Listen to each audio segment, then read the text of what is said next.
नमस्कार। आज हम एक ऐसे कॉमेडियन की कहानी में उतरेंगे जिसकी शुरुआत किसी चुटकुले से नहीं बल्कि एक गहरे संघर्ष से होती है। ये कहानी है समय रैना की। एक ऐसा कलाकार जो हिंसा की आग में पैदा हुआ, बोलना सीखने से भी पहले। तो कॉमेडियन को समझने के लिए हमें सबसे पहले उस सर्वाइवर को समझना होगा जो उसके अंदर छिपा है। देखिए, ये कोई सॉफ्ट मिडिल क्लास स्टोरी नहीं थी। ये तो सीधी सीधी सर्वाइवल ट्रेनिंग थी। हर ताना, हर मजाक उसे रोस्ट कॉमेडी के उस बेरहम दुनिया के लिए तैयार कर रहा था जहां या तो आप शिकार करते हैं या फिर खुद शिकार बन जाते हैं।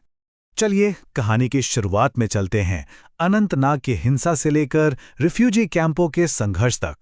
यही वो बुनियाद है जिस पर उसकी कॉमेडी की पूरी इमारत खड़ी हुई। 1997 में पैदा हुए समय बोलना सीख पाते, उससे पहले ही अपने ही देश में एक रिफ्यूजी बन गए थे। उनका परिवार हिंसा से बचने के लिए कश्मीर से भाग निकला और उनका बचपन टेंट और एक अनजाने भविष्य के बीच गुजरा। और ये एक्सपीरियंस उनकी पहचान का एक बहुत बड़ा हिस्सा बन गया। कैंपों में, स्कूलों में वो हमेशा एक बाहरी था, एक आसान टारगेट। लेकिन कहते हैं ना, यहीं पर उसने सीखा कि शब्दों से पलटकर कैसे लड़ना है, कैसे दर्द को एक पंचलाइन में बदल देना है। तो जैसे ही विस्थापन का एक घाव भरने लगा, एक नई लड़ाई ने दरवाजे पर दस्तक दे दी। इस बार ये लड़ाई थी परिवार की उम्मीदों की। अब उसे एक और अनचाहे रास्ते पर धकेला जा रहा था। उसे 7 साल के लिए प्रिंटिंग टेक्नोलॉजी में इंजीनियरिंग करने भेज दिया गया। सोचिए, एक ऐसी डिग्री जिसे वो खुद समय की पूरी बर्बादी कहता है। ऐसा लगता है जैसे उसने वहां सिर्फ अपनी ही तकलीफों को कागज पर प्रिंट करना सीखा था। तो जहां उसके सारे दोस्त कॉर्पोरेट नौकरी और एक्सेल शीट की एक सेफ दुनिया चुन रहे थे, वहीं समय ने एक बिल्कुल अंधेरा, अनजाना रास्ता चुना। एक ऐसा रास्ता जहां रोशनी सिर्फ एक स्टेज लाइट की थी और सैलरी ₹0 से मेन स्टेज तक का यह सफर जरा भी ग्लैमरस नहीं था। यह तो पंचलाइन के लिए एक बेरहम, लगातार चलने वाला संघर्ष था। साल था 2017। उसके पहले ओपन माइक की कमाई एक बड़ा सा जीरो। और ये सिर्फ पैसे की बात नहीं थी, ये इस बात का सबूत था कि वो बिल्कुल जमीन से शुरुआत कर रहा था।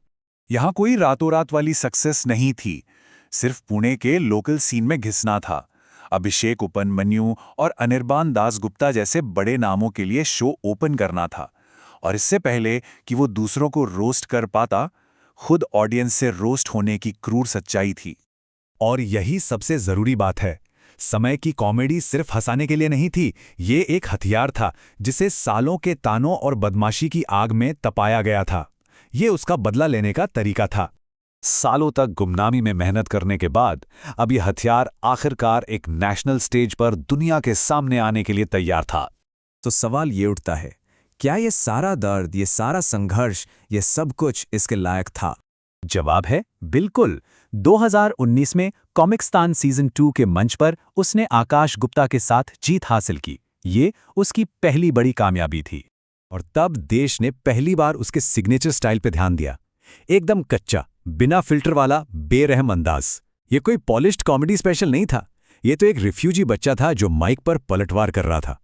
उसने अपने विस्थापन और बदमाशी के दर्द को एक करियर में बदल दिया था।